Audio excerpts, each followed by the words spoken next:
ভোটের রাজনীতি করি না। 3 মাস তৃণমূল কংগ্রেসের কর্মীগুলো রাস্তায় ছিল রাত 11টা-12টা বউ বাচ্চা ছেড়ে, পরিবার ছেড়ে। আর যদি দুটোই না লাগে মার করতে রুটি চিনি দিয়ে চাপু দিয়ে।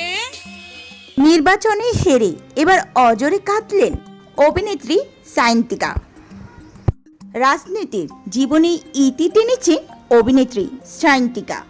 ভোটের ময়দানে লড়াই শেষ, এবার নিজের চিরচেনা গ্রামার জগতে ফেরার প্রস্তুতি নিচ্ছেন অভিনেত্রী সায়ন্তিকা বন্দ্যোপাধ্যায়।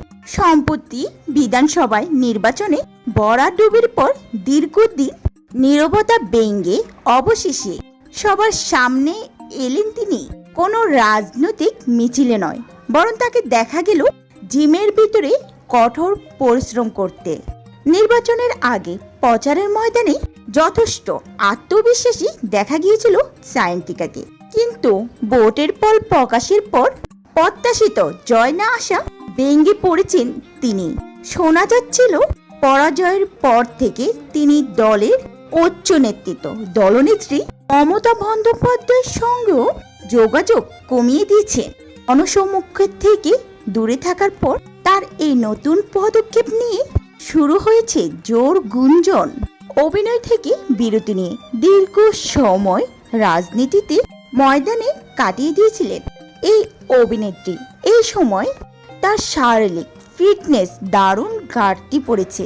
কয়েক বছরের মধ্যে তিনি মোটাসোটা গোলগাল টাটুস হয়ে উঠেছেন। ঘনিষ্ঠ মহলে তিনি জানিয়েছেন রাজনীতির ব্যস্ততার কারণে নিজের শরীরের দিকে নজর নিতে পারেননি, তাই এখন আপাতত রাজনীতির অদ্দা সরিয়ে রেখে আবারও নিজের ফিটনেসের ফিরিয়ে আনতে চেষ্টা সায়ন্তিকার।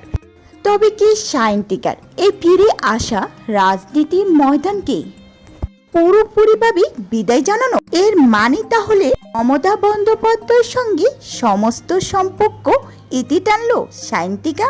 তো ভিউয়ার্স, আপনাদের কি মতামত সায়ন্তিকার জিমের ভিডিওটি দেখে?